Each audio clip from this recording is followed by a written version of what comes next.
Welcome back to Waterbox Live here on our new time of Thursday evenings. And it's only Thursday evenings that we think about corned beef and cabbage. Thank you, Cole. I know. And we never have it, and then we forget till the next week, and we still Yes. haven't made it. We need to. Yes, But yes. welcome, cabbage heads. Great way to start.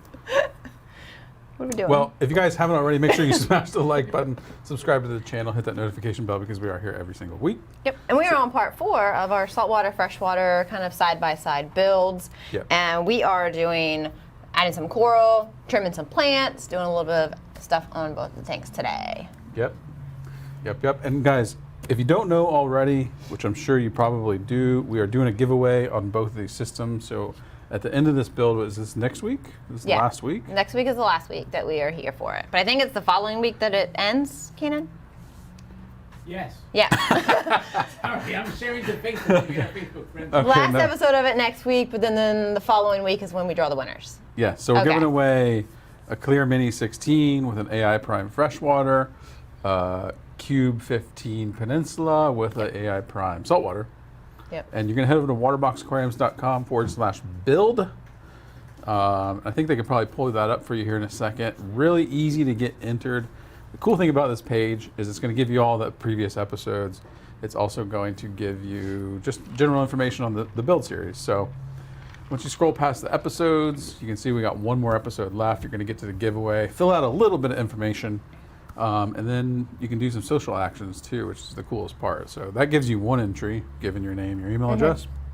Once you're done with that, you can do a number of different things, as well as a bonus entry code that only happens every episode, so you got to pay attention for that. So we're going to give that to you guys sometime today. It pays to watch, to rewatch, whatever.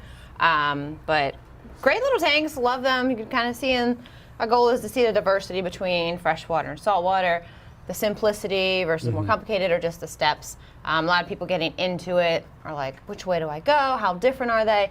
Or hopefully to convert some of you saltwater people over to the freshwater world, showing how beautiful it is.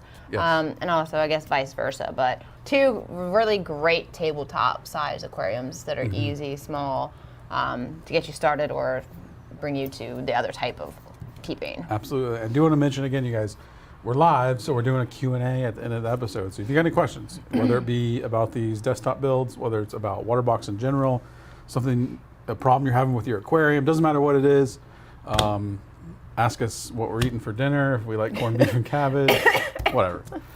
I think it is confirmed that we like corned beef and cabbage. Yes. If someone Cole wants reminds to me send every it, week that we need to make some here. if someone would like to send us some corned beef and cabbage, that'd be even better. Then we don't have to make it. Make sure which it's would next day air.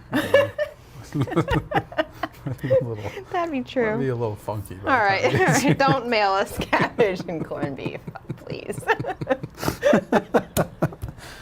Alrighty. right. We're going off the rails already. All right. Go. Yeah. So my tank's actually doing pretty good. There's not a whole lot of things that I need to do to it. We did, I think last week we added the fish, right? You added fish and some plants. Yeah, so we added a few fish. We added the tetras, neon tetras, which I love. They're very shy, but I'm not in front of the tank, so you guys actually get to see them. If I was on that side, they'd be hiding. They hide and then they go out to the open and they're like, oh no, and go back. Yeah. So really neat fish, schooling fish. I love the colors. I love it. I love them because they're blue. They got the blues and the reds, which you don't really see, like with the aquascaping and stuff. It just adds a nice color pop. Yep. So You're gonna trim some plants, do Yeah. some I'm going to trim up kind the of plants. upkeep in there. Yeah. So as the plants grow, you might have some leaves that are dying off, so on and so forth. I also have this moss up here up top that is growing a little crazy, so I'm going to cut it up, just even it out. I do want to mention that this is my first planted tank that I've actually ever done by myself. So root rich on. Yeah, or say I'm doing a terrible job. Either way. Ideally root him on. So you're trimming the moss to kind of keep its shape to the wood. Yeah. Make it look clean. Yeah, because otherwise it just comes to kind of a spiky, big kind of bushy mess. So this way it's going to keep that shape. Trying to look at the camera to see what they see, what I need to trim. You want to bring camera closer, or are we just going to stay on one shot? I think it's pretty good like that. Yeah. So anytime you have like a moss or a fern like this that It's attaches actually to more wood. on my side, looking at the camera, so they can't really see too much. Yeah, what I'm that's how trimming. you have pretty grown in on this side here too. Yeah. And a lot of the leaves are going to be towards the back. So I don't know how much they're really going to see of this. Well, if you want to cut some of the back, I can go ahead and move the camera over there. Okay. You want to do it? Sure. Come on, give them a close view, Keenan. Let them know what's up. Yeah, so whenever you put plants in, you're going to find that leaves are going to die off, or some that weren't in the best shape whenever you first put the plant in. Trimming those off so they don't decay in the tank is going to help keep your water quality. This guy's going to come out anyways. It'll probably be easier to trim it, and then you can Yeah. put it back into place. So you can kind of see here this leaf that's dying off.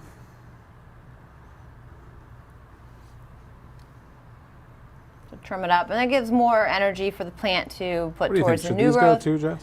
Any of the ones that have brown, they're just going to continue to decay off. You're better to trim it back and get rid of those old leaves and let it put all of its energy into the new growth. It's going to be stronger and it's going to grow faster that way too. Because Poor guy. if it has those chunks of brown on it, it's going to continue usually. Mm-hmm.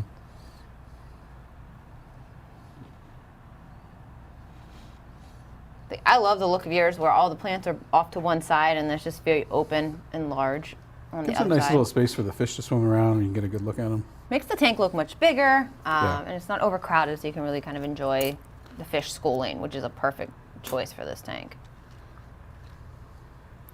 Push a few of these roots a little bit further down.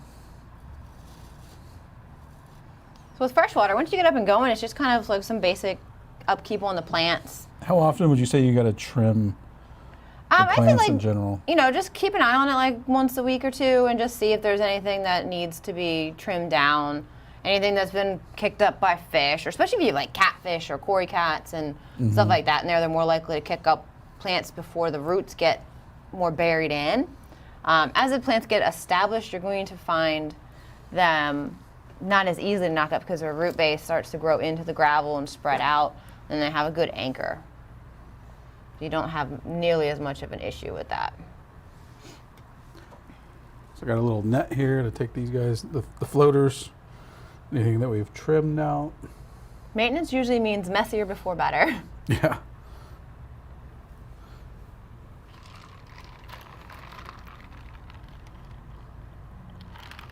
Remember to drop your questions in here. We're going to do answering those a little bit later in the episode. And we have our bonus word to be dropped sometime in the show. It's going to get you extra entries into the giveaway. I don't know if I mentioned this last time, Jess. I did add dragonstone from CaribSea to the front there to give it like a little bit of a different look rather than just the wood. Yeah, the Create dragonstone, like a I little like garden. dragonstone a lot. It has a lot of nice character to it. It can be used for those ridges, and it's got a lot of little crevices and stuff. Very natural looking. It's used a lot in aquascaping. Again, if you guys have questions, we're here live for that. So, got any questions about these tanks, your water box, the water box you're looking at buying, anything, any problems you might be having with the aquarium, put them below, because as we wrap up what we're talking about here, we're going to jump into Q&A. Yep, absolutely. So on my side here with saltwater, last week added fish, and so I added, and he hangs out. Fortunately, he found a spot right up in the front. I added a orange striped prawn goby and pistol shrimp, along with 3 sexy shrimp in here. So I'm going not a whole bunch of like open swimming type of stuff. I'm gonna do a goby. I'll probably add something else in there as you go. And then we'll try and get a close up on the goby. And the sexy shrimp hide a lot, especially when there's no coral or anything in. Once you put the coral in, they tend to kind of perch and stuff on the ones that I've picked out to use in here. So I'm going flowy. I'm going for all flowy movement in this tank here. Cool. So I'm gonna add some coral in here. I do want to mention that the rock that you're seeing there, which is beautiful by the way, and it fits perfectly in this tank, is from CaribSea. It's the nano tree, right? Yeah, this is a nano tree.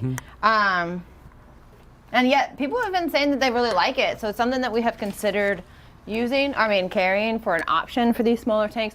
And you can also use it along with like the Nano Rock kit or the arches, and for a larger tank to still give you that kind of really neat center focus. My goal with this one is to have a lot of open water, big flowy coral, and go like that. Before I make him mad, see if you can get a glimpse of the goby down there in his little hideaway. There he is. Oh, and the little Nice. pistol shrimps hiding in the cave because they're scared of everything. But when I was feeding them earlier, the goby was coming like all the way out to grab food, so the pistol shrimp was coming to the entrance, like, where are you? And he'd go back in. So I love pistol shrimp goby pairs. They're a lot of fun, especially for a nano. So I'm going all flowy, which is going to be mostly euphyllias. Torches, hammers, frog spawns, things like that. First one here is we have a nice wall hammer. Nice. And that one is going to go right on the sand and open up and kind of do that corner really nicely there. Wall hammers are a little bit, you have to be more cautious with them. If you get any damages, you want to make sure it stays away from anything that can nick it. It can't fall. Because if it gets a little wound on the flesh, unlike the ones that have individual heads, that individual head might have tissue damage and recede. This is all connected. The whole thing will die off. Yeah. So you have to be real, real cautious with these. This is one that we've had in our care for quite some time. So I've it's always moving into loved here. the wall hammers, and there was, I don't remember the name of the gentleman, but it was one of my favorite tanks on Reef Central back in the day, and he had this wall hammer that was massive. I think it was like 3 feet long. Wow. Huge, and I don't know whatever happened to it, but that was one of my favorite. So these are actually hairy mushrooms. It's not in the Euphyllia family, but I decided kind of like at the bottom where it might be a little bit more shaded under this, give it a little bit of color. And with its longer tentacles, it does have a lot of movement in the water. So it kind of goes with that flowy look. So Put it on this side where you can see it. well, that's where it goes.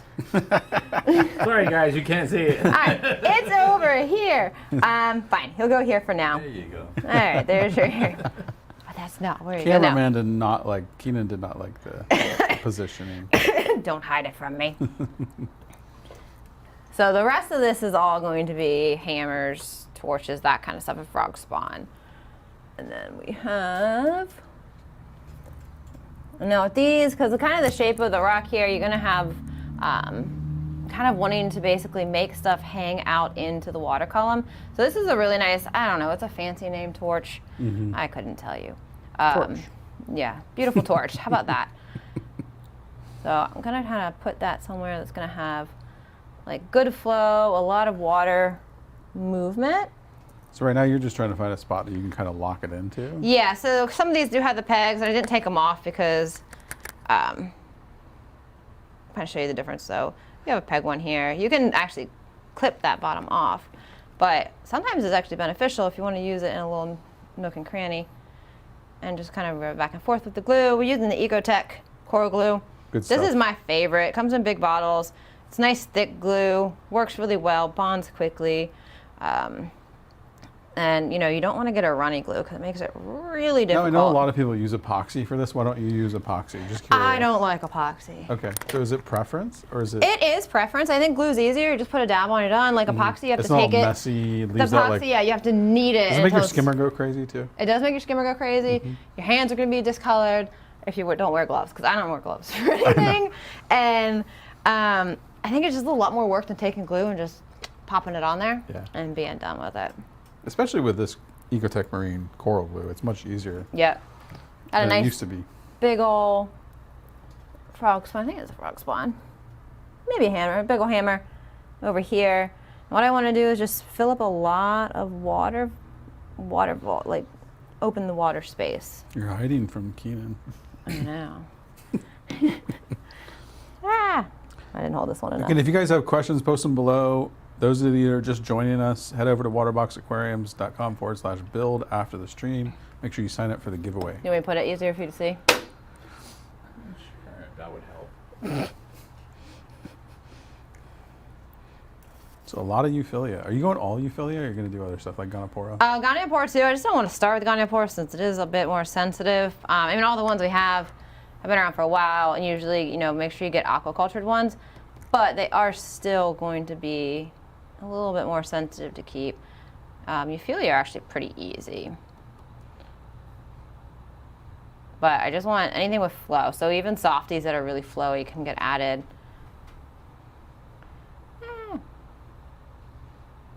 Some of these heavier frags you have to hold for a little bit, so might end up just placing them and then gluing them later, just for time reasoning.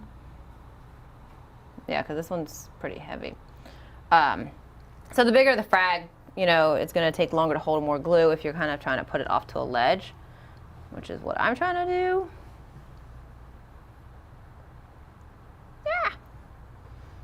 Yeah. It's not going to give you the camera time. No. It's like, you know, I don't want to do this. So he's going to go right here right now. That's how you do. That's an off-camera gluing. Yeah. So I have a question. Yep. Can you take a drill bit and drill holes into this rock so that if you do want to place like one of those? You could. I mean, ideally what I would do is either with like bone cutters, coral saw, or even like a heavy-duty screwdriver. Yeah. Just clip this peg off and have it flat. Yeah, so I it's just didn't. easier to glue down. And then they have a flat surface. So I have a few here that have a flat surface. I just kind of grabbed and picked today and ended up being with too many that have little things on it here. So that one has a nice flat bottom. And it is easier to place, but you could definitely drill the holes in it.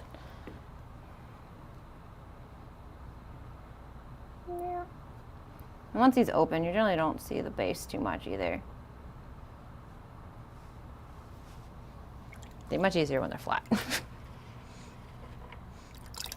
And this little tiny guy is actually like a orange and blue, tiny little hammers, just like a little baby. So he's gonna go in here and hopefully you're gonna see him grow. He's got a really cool color, very unique, just itty bitty. So he's gonna go up towards the front. And hopefully you'll see him grow quite a bit in here.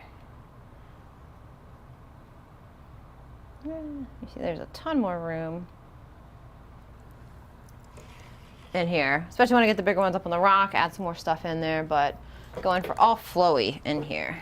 But you don't want to like go and shove 20 corals into a tank right away either.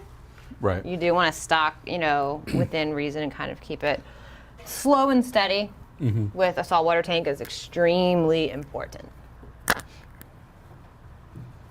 Ooh. There you go. Starting to get some life into the. Yep.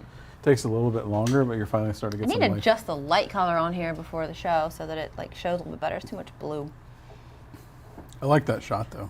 Yeah. Looks cool. It's way easier to like photograph in view a freshwater because of the more white light. Oh, there you go. Oh. There you go. Yeah, kind of neutralizes some with the orange lens. Yeah.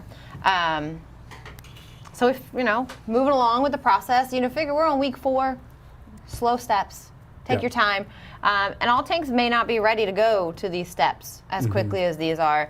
We have our method that we use for this and fishless cycling, bacterial use, and heavy monitoring that help us kind of move a little bit faster. So definitely just test and judge your tank. Don't rush a step if your tank's not ready, and just go slow. Yes, absolutely. Go slow. Absolutely. 100% agree with that. Again, if you guys haven't already, smash the like button. If you aren't subscribed to the channel, hit the subscribe button and its best friend, the notification bell right next to it. Because we are here every single week talking aquariums, talking saltwater, talking freshwater, answering your questions. So Awesome. All right, I think it's time for questions if we got them. we also got a bonus word coming at some point too. All right, there we go. Cole says, if I win the tank, I will fill it with 10 pistol shrimp. But then you're going to have 10 pistol shrimp that are probably punching each other. I'm going to die. Don't do it. So you would not recommend 10 pistol shrimp? No, I mean, they're territorial, so they're making all these tunnels, and another pistol shrimp's in their tunnel, and then they take their big, heavy claw, and they smack that one, and there's a fight. And Could you do it in a large tank? in a large tank, You yeah, have a because few? there's enough How many tunneling pistol spaces. shrimp per yard? Come on, I'm testing you right now. I don't think there's ever been a scientific study to tell you how many pistol shrimp Well, per yard can go into a home right. aquarium. How about 1 pistol shrimp a yard? Okay, All right. all right, I'll take that. Don't take my word on that. Totally making it up. Mike says, how many fish could you put in a Peninsula 15 saltwater setup? I mean, it depends on the type. if you went with something like this and you did a lot of nano fish, I mean, there's like barnacle blennies and there's little tiny types of gobies and clown gobies and things that stay like 1.5 inches or less, like tiny ones. You could have quite a few in here. Now you put a set of clowns in, purely by the fact that they're probably not going to allow too much else in there, could limit you. You know, it really depends on what their size is and kind of what their needs for swimming space are. So you could do something like a set of clowns, or you could do something like I have a goby and maybe a cardinal. But look into the nano fish. There's a lot of cool little blennies and gobies that don't get enough recognition that are amazing to watch in a nano tank. Cool. Thank you, Mike. Mike's again asking, would a pair of clowns or a pair of cardinals do okay with a cleanup crew as well? Both in a 15 or just in general? Both in a 15. It would be as they grew into more full size, a little bit probably too small in territory wise, especially with the clowns. If they're small, you really monitor water, you're probably okay. And with cleanup crew and stuff, perfectly fine. If you're talking like in a little bit bigger tank, those types of fish get along really well. Cool. Mark says, is a freshwater harder to escape than a saltwater setup? What do you think, Rich? What are you guys laughing at? We have giggles back here. I'm very, okay, if you ask me, when I escape something, people laugh at it because I'm like, I'm one and done. I'm like, I put it together, I'm like, done. Not messing with it most of the time. Yeah. Right? I would say it's very different in the means of like, you're trying to figure out foreground, background, etc. Whereas in the saltwater, you're not necessarily doing that. It's more about, like in the early, when you're first setting it up, it's about the rocks. Like, how are you setting it up? What do you want the rocks to look like? And it's become much easier to aquascape these days with the CaribSea Life Rock. Yeah, you also figure like you're using one type of object. You've got rock, you know, CaribSea, whatever type of live rock. In freshwater, you're talking, you have driftwood, you have different types of rock. You know, there's a lot more variables into it. Where, like you said, you're going for the overall design and look versus structure, kind of. Right. So the one thing I would say to do, really, if you're with anything, if you're doing your aquascape, which I especially did with this one, is go look for inspiration. Like go on Google and search, you know, like a planted tank or something like that, and find one that you like, and maybe try to model it after that. Yeah, that's true. You know, so.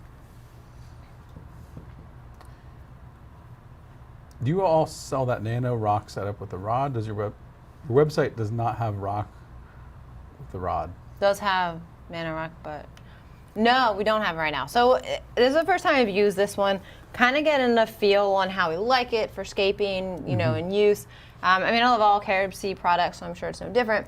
But we kind of wanted to see what everyone's thoughts on it are, see if it should come in as another product that we have from them. And I feel like the answer is yes. I really like it. I do. Because it's just like I said, like when I do an aquascape, I want it to be like really simple. I don't want to spend too much time on it, and that the is open like space 30 concept seconds. is very the roll. open space concept is very popular right now of having more open space. So keep an eye out. You'll probably see it on our website soon. Yeah. Do clownfish always need to be in the tank as a pair? Nope, they don't care. Yeah. They're actually going to be less butt heads if they're not in a pair. Yeah. Because once you pair them and then they get into more mature, and if they're thinking about breeding or they do breed, your hand's going to get annihilated, and they're total butts to all the other fish in the tank and stuff. So ideally, actually, one is a lot nicer of a fish. Nemo's okay. I've never tried freshwater. What's the biggest similarities between the salt tank setup and fresh? Water. Water. Salt. Similarities is honestly just the generally like cycling, stocking, taking your time. You know, a lot of people that have done fresh, they go to a store, they come home with a tank, everything, tons of fish, and it doesn't go well. So, you know, you do still have to somewhat sequence. It's not as much of a slow process as saltwater, but you do still have to take your time with it. Don't overstock, monitor it. And then there's still water changes and general maintenance. But besides that, they're like completely different. Yeah. Casey, the answer is yes, absolutely. Aw. Of course we love We you. do. We read the comments up here too. You probably see me looking down a lot. Like, what the hell is he looking at? Roberto says, I have the 187.5. That's a secret model that nobody knows about. And water evaporation is becoming a little bit of a pain. Do you ever put a custom glass top or acrylic? Okay. I'm assuming he means the 180.5. The 180.5, unless it is a secret model you haven't told me about. Well, he got the only one. Okay. Yeah. Anyway, don't do it. Just deal with the top off. You've got an ATO reservoir in there. Let it do for you. Just keep that full. Putting on a glass or acrylic top is going to trap in heat, trap in CO2. It's going to keep your pH down. It's got a lot of things that you don't. It's going to cut back your light. It's going to get dirty. There's a lot of negatives to it and really no benefit anymore. Used to be the only thing before there was mesh lids and custom acrylic lids and all this stuff was glass lid tops, and that's all there was. Remember, like the crusty. Yeah, they get, especially in a saltwater tank. Oh my God, the buildup. Water. Yeah, and then your light percentage just gets blocked way low, and just purely for like the heat and CO2 exchange, it completely gets cut down. Yep. Thank you, Roberto. Are there any jellyfish species that can be introduced to a reef tank? No. Yeah. Don't do it. Jellyfish need a specialized tank. A lot of work. Has to be a cylinder. They're not worth it. You need that like rotating, cylindrical rotating. kind Know of. where they can get caught in corners. Really smooth flow. Special food. Not a great lifespan. There is a type of jellyfish, and I'm not suggesting that you try this, nor do I know much about it, but there's a jellyfish in the Keys that literally sits on the bottom all the time. I think the upside down jellyfish is like a more stationary one. Yeah. But I don't think they're compatible as far as temperature and quality and stuff, or being a predator and like in a reef tank. Plus, any jellyfish, even the one that chills on the bottom, it's going to be down that overflow. And it can't control itself. Yeah. And then it's going to be a mess. Or in your power head, or like, Yeah. no.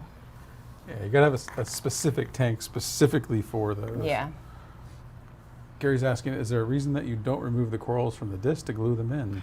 You can, but generally they're glued on there pretty good, and you're gonna risk, especially with like torches and stuff like that, they have that skeleton. Their skeleton actually has a lot of holes in it internally. If you ever see a torch or a hammer skeleton, it's very like segregated by little chambers.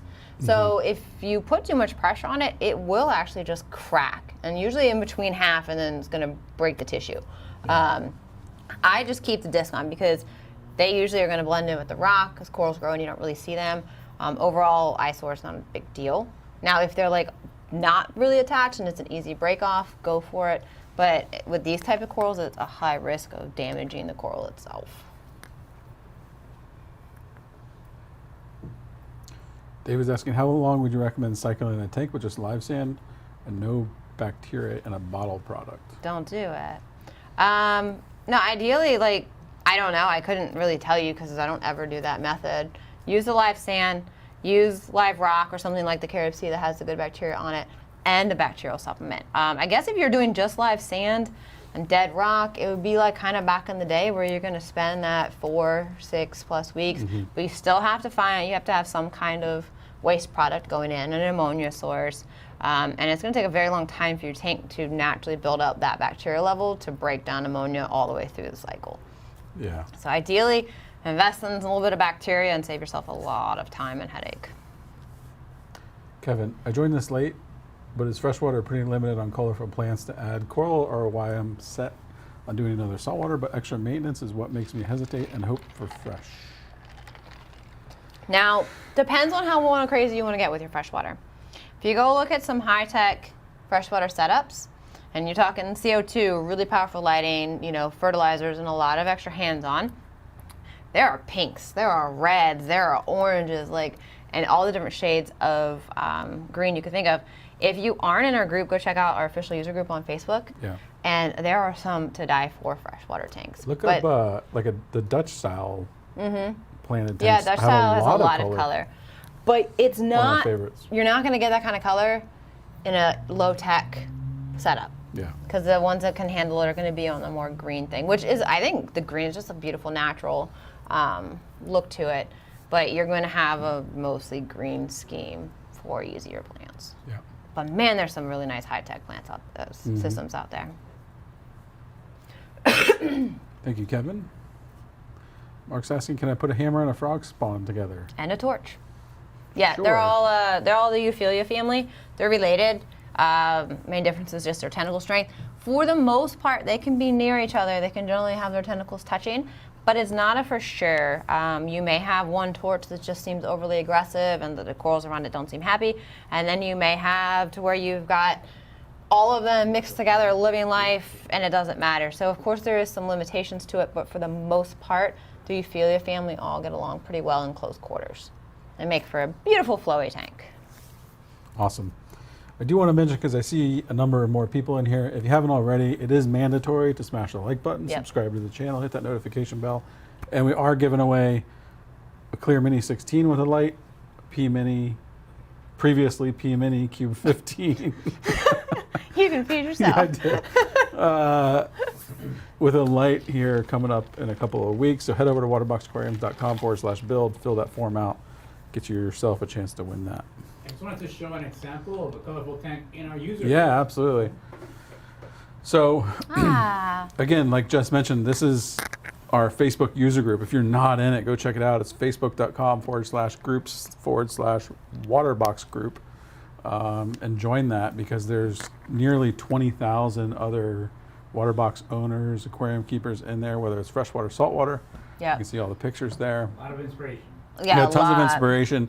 And if you have a question about like anything about your tank, like I'm having a problem growing this plant or this coral's having issues, you can post it there and all these people will chime in and help Yeah. you out.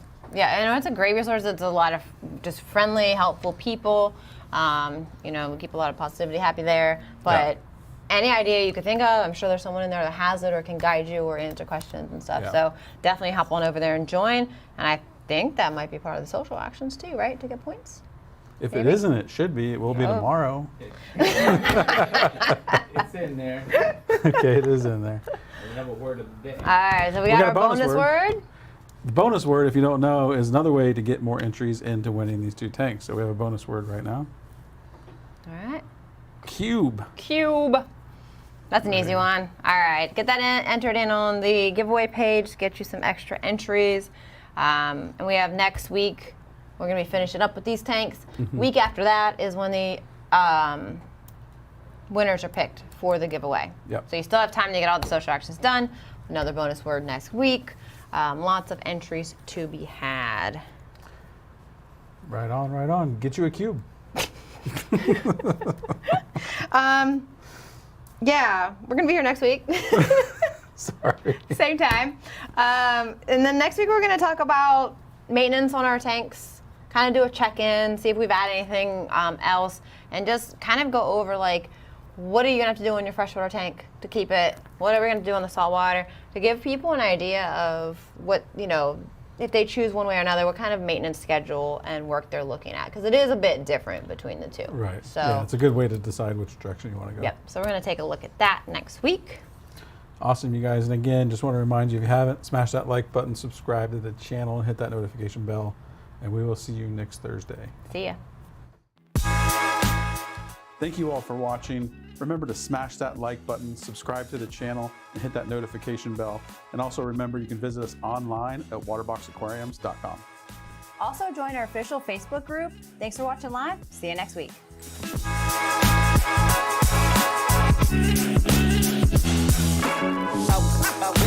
Out, out, out, out, out.